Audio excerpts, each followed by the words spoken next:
অনেকেই মনে করেন বিরিয়ানি বানানো খুব কঠিন, কিন্তু আজ আমি ধাপে ধাপে এত সহজভাবে দেখাবো যে নতুনরাও খুব সহজেই বানিয়ে ফেলতে পারবেন। কিভাবে মাংস ম্যারিনেট করতে হবে, কিভাবে চাল ঝরঝরে রাখতে হবে, আর কিভাবে সে একদম পারফেক্ট বিরিয়ানির স্বাদ ও ঘ্রাণ আনতে হবে, সব কিছু এই ভিডিওতেই দেখাবো। তাহলে আর দেরি না করে চলুন শুরু করা যাক আজকের মজাদার চিকেন বিরিয়ানি রেসিপি। বিরিয়ানি বানানোর জন্য প্রথমেই আমি চালটা ভালো করে 2-3 বার ধুয়ে নিয়ে সামান্য জল দিয়ে 30 মিনিট মতো ঢাকা দিয়ে রেখে দিচ্ছি। এবার বিরিয়ানির সবচেয়ে গুরুত্বপূর্ণ ধাপ মাংস ম্যারিনেট করা। আমি প্রথমেই মাংসের মধ্যে দিয়ে দিচ্ছি টক দই। টক দই মাংসকে নরম করতে সাহায্য করে এবং বিরিয়ানির স্বাদ আরও সমৃদ্ধ করে। এরপর একে একে দিয়ে দিলাম আদা রসুনের পেস্ট, ধনে গুঁড়ো, জিরে গুঁড়ো, লাল লঙ্কার গুঁড়ো, হলুদ গুঁড়ো, সুন্দর রং আনার জন্য কাশ্মীরি লঙ্কার গুঁড়ো। প্রতিটি মশলাই বিরিয়ানিতে আলাদা স্বাদ ও দারুণ ঘ্রাণ এনে দেয়। এবার সব মশলা মাংসের সঙ্গে খুব ভালোভাবে মিশিয়ে নেব, যাতে প্রতিটি টুকরোয় মশলা ভালোভাবে লেগে যায়। তারপর কিছুক্ষণ ম্যারিনেট করে রেখে দেব। এতে মশলার স্বাদ মাংসের ভেতর পর্যন্ত ঢুকে যাবে আর রান্না হলে বিরিয়ানির স্বাদ হবে একেবারে রেস্টুরেন্টের মতো। তারপর এখানে দিয়ে দিলাম সামান্য পাতিলেবু রস এবং গোলমরিচের গুঁড়ো। ব্যাস, এবার গ্যাসে কড়াই বসিয়ে দিলাম এবং তেলটা ভালোভাবে গরম করে নিচ্ছি। তেল গরম হয়ে গেলে বড় বড় করে কাটা আলুগুলোতে সামান্য লবণ ও হলুদ মাখিয়ে হালকা করে ভেজে নিচ্ছি। আলুগুলো একদম বেশি ভাজবো না, শুধু হালকা সোনালি রং আসা পর্যন্ত ভেজে তুলে রাখছি। পরে বিরিয়ানির সঙ্গে দমে এগুলো আরো সুন্দরভাবে সেদ্ধ হবে এবং দারুণ স্বাদ এনে দেবে।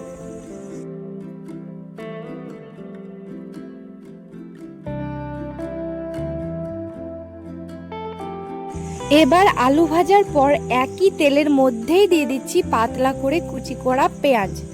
বিরিয়ানির স্বাদ বাড়াতে বেরেস্তার ভূমিকা কিন্তু ভীষণ গুরুত্বপূর্ণ। এবার বিরিয়ানি চাল সেদ্ধ করার পালা। এখানে জলটা হালকা গরম হওয়ার পর দিয়ে দিচ্ছি তেজপাতা, দারচিনি, এলাচ, লবঙ্গ সহ গোটা গরম মশলা। এতে চালের মধ্যে দারুণ একটা সুগন্ধ চলে আসবে। এরপর দিয়ে দিচ্ছি স্বাদ মতো লবণ এবং সামান্য পাতিলেবু রস। এদিকে আমার বেরেস্তা ভাজাও একদম সুন্দরভাবে হয়ে গেছে। এরপর ওই একই কড়াইয়ে তেল দিয়ে দিলাম। তেল গরম হয়ে গেলে দিয়ে দিচ্ছি গোটা গরম মশলা। মশলাগুলো হালকা ভেজে নিচ্ছি। এরপর আগে থেকে ম্যারিনেট করে রাখা মাংসগুলো কড়াইয়ে দিয়ে দিচ্ছি। এবার মাঝারি আঁচে ভালোভাবে নাড়াচাড়া করে মশলার সঙ্গে মাংসটা কষিয়ে নেব। কিছুক্ষণ পর মাংস থেকে জল বের হতে শুরু করবে আর ধীরে ধীরে মশলাগুলো মাংসের সঙ্গে সুন্দরভাবে মিশে যাবে।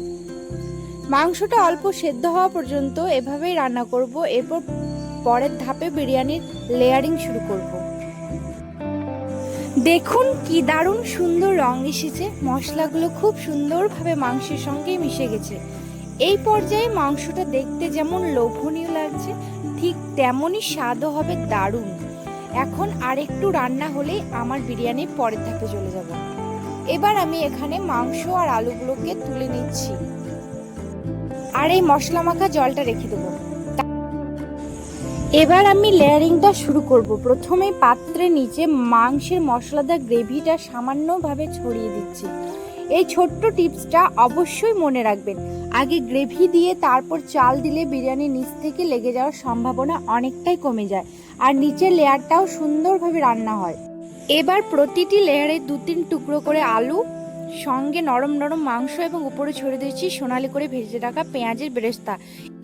আমি কম আঁচে বিরিয়ানিটাকে দমে বসিয়ে দিচ্ছি। দেখুন আমি কিভাবে দম দিচ্ছি। এই ধাপটাতে একদম তাড়াহুড়ো করবেন না। সো ফাইনালি আমাদের ঘরোয়া স্টাইলে চিকেন বিরিয়ানি একেবারে তৈরি। দেখুন তো কি সুন্দর ঝরঝরে চাল, একদম রসালো নরম চিকেন আর দারুণ সোনালি রঙের আলু। দেখতেই কতটা লোভনীয় লাগছে। আশা করছি ভিডিওতে দেখানো প্রতিটি ধাপ অনুসরণ করলে আপনাদের বিরিয়ানিও ঠিক এমনই পারফেক্ট হবে। এই রেসিপিটি যদি আপনাদের ভালো লেগে থাকে তাহলে অবশ্যই একবার বাড়িতে বানিয়ে দেখবেন। বানিয়ে কেমন হয়েছে সেটাও কমেন্টে জানাতে একদম ভুলবেন না।